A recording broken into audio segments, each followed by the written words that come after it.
行政院的前院长赖清德早起继续伫云林甲苗栗拜访基层，伊讲伊有信心迎接胜利，嘛请乡亲加支持。行政院前院长赖清德一透早来到云林拜会基层，民进党初选民调第一天，伊平常心看待。我们一直都是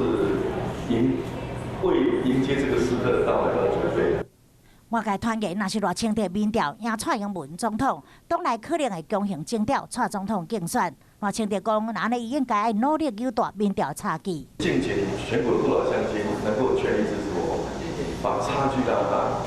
避免这个事情发生，让赖清德出现差距拉大，可以有更大的力量团结民进党，凝聚社会的共识，打赢明年的选战。 赖清德无停无休伫云林甲苗栗拜访基层，伊嘛呼吁苗栗县政府甲中央机关爱立法保育野生动物，唔通互烧好，这款珍贵的自然物种伫台湾被绝去。